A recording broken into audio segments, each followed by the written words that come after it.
Today we'll talk about special arrangements for dyslexic test takers in reading and writing tests. Due to the COVID pandemic, we know that more tests have been digitalized or are in the process of being digitalized, and this might actually offer some possibilities for making better arrangements for special needs candidates as we see it. So today there is an array of different assistive technology tools that people use in their everyday life. Some are integrated in standard computer software. Some are tailored for specific needs, but are nonetheless easily accessible as freestanding applications.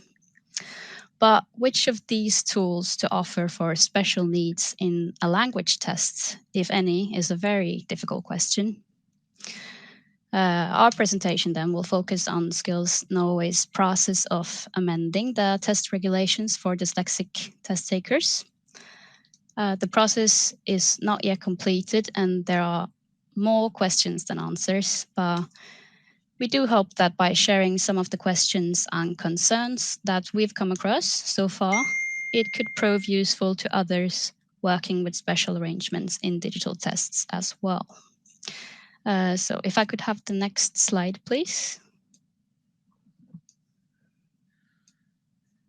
Right.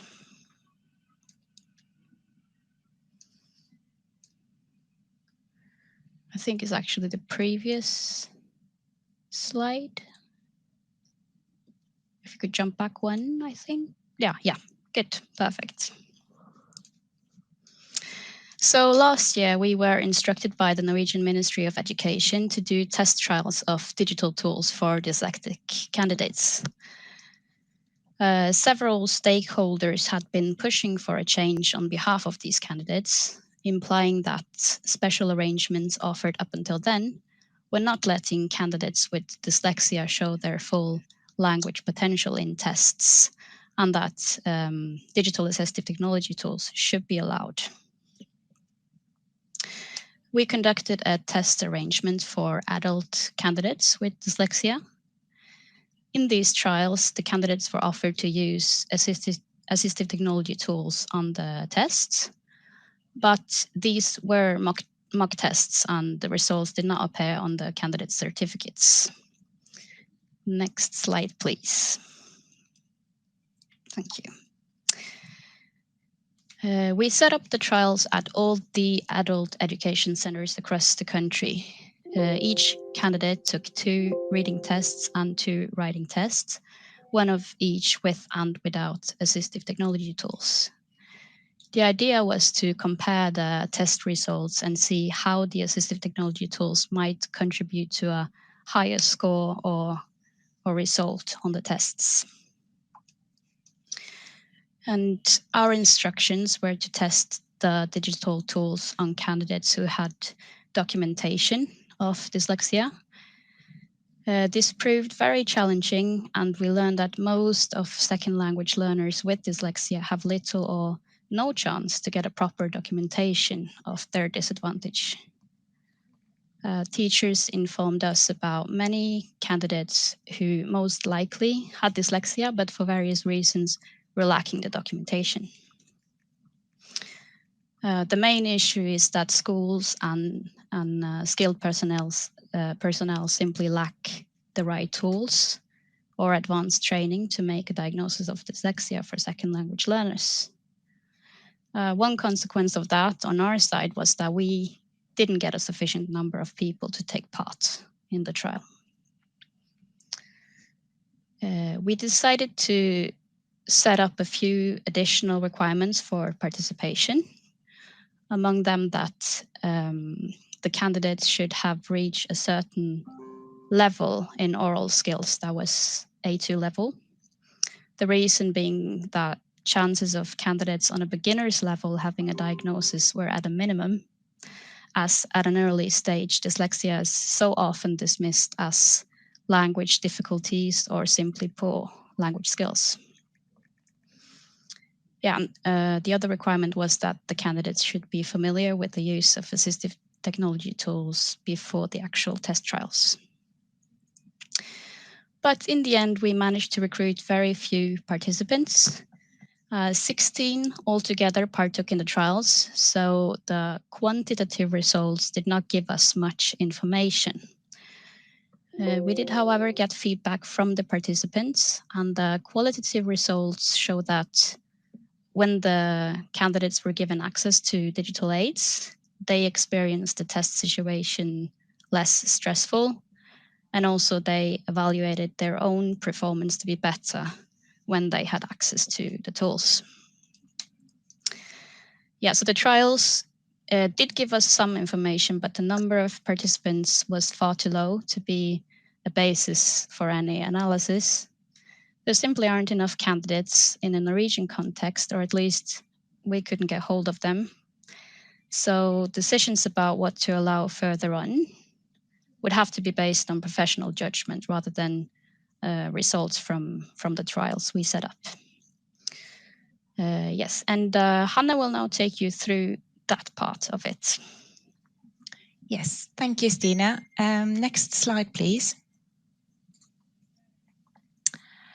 Yes, so we read up on international research that we could find on the topic, and we looked into ways of amending our constructs in order to offer better arrangements for dyslexic test takers. Before we go on to that, let's just look quickly at the term special arrangements, accommodation, and modification. Next slide. Several researchers make a distinction between accommodation and modification, with special arrangements as a hyponym for the two categories. Next slide. Accommodation does not impact or change the construct, while modification does. With a modification, what the test taker is tested on is different, and it affects the validity of a test score or a test assessment. Next slide. So our special arrangements are limited to the test-taking situation. It's not in the assessment or scoring process. It's something that happens when the candidate takes a test.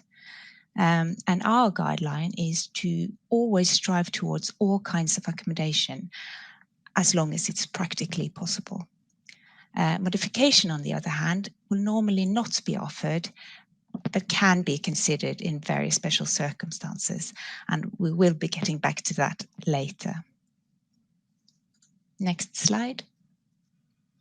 So to be able to assess whether special arrangements are either accommodation or modification, the constructs must be clearly defined. And we'll have a look at the construct for the Norwegian writing test and then go to reading afterwards. Next slide. Thank you. Our old writing construct, or the construct that we have been using up until now, had clearly defined what kind of texts the candidate should be able to write, which criteria would be used in the assessment, and that writing was to be done digitally. But today, there is a range of different assistive tools for writing, and we've listed a few here on the slide. Many of them are commonly used by those struggling with dyslexia.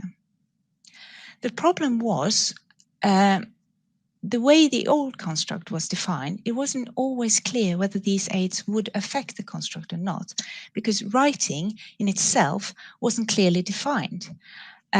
What does writing actually entail? Which processes are involved in writing? So we are now working on a new construct, the one you see up on the slide now, and this is still a work in progress. So this is just a draft. But we are thinking to include something along the lines of the candidate's ability to produce written text in Norwegian digitally by presenting and connecting letters and punctuation marks in order to form words and text. So the focus here is on the candidate producing text. Next slide. With this included in the construct, we are proposing to distinguish between assistive technology tools which are used on the text already produced and tools that produce text for you. So if we look on the tools on the right first, tools like word prediction, That's when words are suggested based on the first letters you type. And next word prediction, when whole words are suggested based on preceding words. Next slide. Next slide, please. Sorry. There, thank you. That would be modification, and the same would speech-to-text programs be. But spell check and grammar check are tools that are used on text that is already produced by the candidate. Next slide. And we therefore suggested in our discussion for the Norwegian test to label this accommodation. Before we move on, I'd just like to repeat that accommodation happens in the test-taking situation, not in the assessment. So it's not the case that by allowing spelling and grammar tools, those criteria will then be obsolete or useless. Spelling and grammar are part of our assessment criteria, and dyslexic test takers will be assessed in the same way by the same criteria as all other candidates. And using digital aids does not mean that the text will be perfect or that there is nothing to assess. Language proficiency is key to be able to make use of these tools. And we believe that spell check and grammar check can be a form of accommodation that can actually help to mitigate the difficulties a dyslexic test taker experiences in a writing test. And as you see here on the slide, screen reader is also part of the accommodation category here. We can't see that having your own text read aloud will modify the construct of the writing test. But screen readers on a reading test, that is a bit more complicated. Next slide, please. So let's go on to reading. Special arrangements for dyslexic test takers in reading tests are challenging because unlike writing tests where you have an array of different aids, for reading, there's really just one aid that is of use, and that is a screen reader. And this, we are now in the part of the presentations where we have far more questions than answers. Next slide. Sorry, I'm coming. A common objection to screen readers in reading tests is that this will change it into a listening test, and that is a modification because it affects the construct validity of the test. As a contrast to this objection, we would like to include this quote from Taylor and Chen. Next slide. I'll just skip to the middle of this quote. If the test taker regularly employs the services of a reader when engaging with printed text in a professional or educational context, then this is indeed how he or she reads.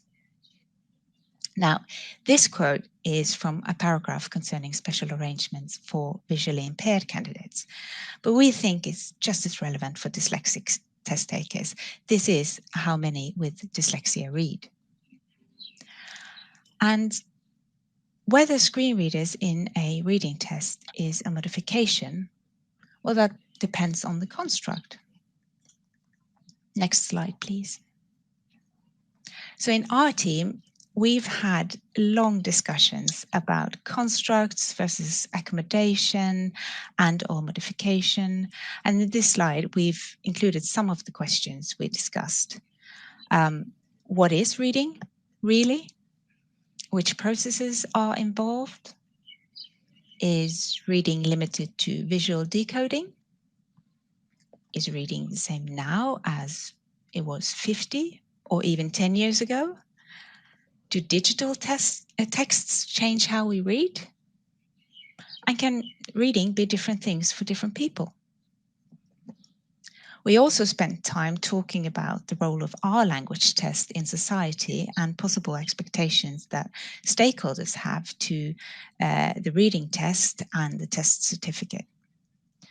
So yeah, I'm sure it comes as no surprise that it was a challenging discussion, and it was challenging to come to a conclusion because this touches upon so many important sides of language testing.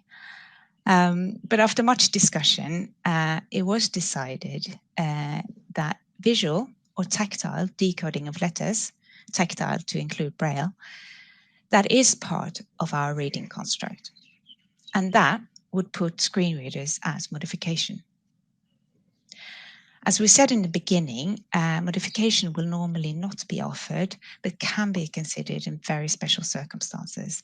And that's what we're going to look into now. One question we didn't mention in the last slide is perhaps the most important question. Why is reading a part of the test? McNamara and Ryan, in their paper on fairness and justice from 2011, states that the goal of language tests is to reach fair conclusions about the state of linguistic knowledge or the performance capabilities of language users, often in contexts of use relevant to decisions about test candidates. Previous slide. If the point of the reading test is to predict how well the candidate functions in a study or work situation where they have to handle written information, then the test should be as compliant as possible with the real-life situations. And we know that in Norway, many students with dyslexia, with the help of assistive technology tools, perform well in an academic setting. So if a language test is used for university entry, but the candidate doesn't get to use the aids they would normally use as a student, will the test results then be valid? Can the test conclude fairly and justly about performance capabilities when the premises are so different? Next slide, please. Equal possibilities for higher education is an important principle in a modern and fair society. And Bart Tegers, in his excellent paper on fairness and justice, summarizes literature on social justice in education with, there is consensus that everybody has the right to equal educational opportunities and to an education that allows them to pursue valuable life goals. Without assistive technology tools, will the certificate of the Norwegian language test accurately represent dyslexic candidates' general language proficiency or performance capabilities? And compared to dyslexic students in the regular school system in Norway who are permitted assistive technology tools on exams, do dyslexic immigrants have equal opportunity to seek higher education? Tegers goes on to discuss message justice, which has two components, the position of a test in a larger societal policy, but also the consequences that are attached to test scores. For dyslexic candidates, not to be allowed screen readers can have major consequences. Next slide, please. Skills Norway's social mission in is lifelong learning for an inclusive economy and society. Education is no longer something that just precedes our professional life. Education is something that will occur throughout our careers, lifelong learning. And this has become even more apparent with the COVID pandemic. We've seen how quickly the need for different competences arise and how flexible and willing employees and job seekers have to be to seek further education or to retrain. And talking about consequences attached to test scores, the Norwegian language test is a high-stakes test. It's used for university entry and often when applying for jobs. Without assistive technology tools, are we shutting the door for these candidates' chance to succeed in society? Next slide. If so, this could affect the test's validity negatively. So even though screen readers do impact the construct of our reading test as it is defined today, the role of the test in our society is so important and the potential consequences for candidates so big that we decided not to discard the use of screen readers. So we have therefore decided that for a trial period of 2 years, dyslexic candidates can apply to use screen readers as well as the aforementioned tools for writing in real tests. We didn't get enough candidates for the trials mentioned at the beginning, but to open up for use in real tests will hopefully give us much more information than we managed to get in those trials where the results didn't count. So we will gather feedback from the candidates and other stakeholders as well, and make final conclusions after the trial period. So we have now shared with you the important aspects of amending special arrangements regulations. Obviously, every test is different and every context is different. So what's right for the Norwegian language test isn't necessarily a good solution for other tests. But we hope that this has been interesting for you and maybe even food for thought. And please do not hesitate to grab hold of us in a break. We would love to hear from our international colleagues on these matters. Thank you for listening. Great, thank you so much, Hanne and Stine. Really, really interesting and fascinating work that is happening at Skills Norway in this area. So yeah, unfortunately, we don't have time to take any questions now, but as Hanne said, please do grab them in a break, go and find them or contact them after this event has finished to continue that discussion. So we come to our next session. There's nothing happening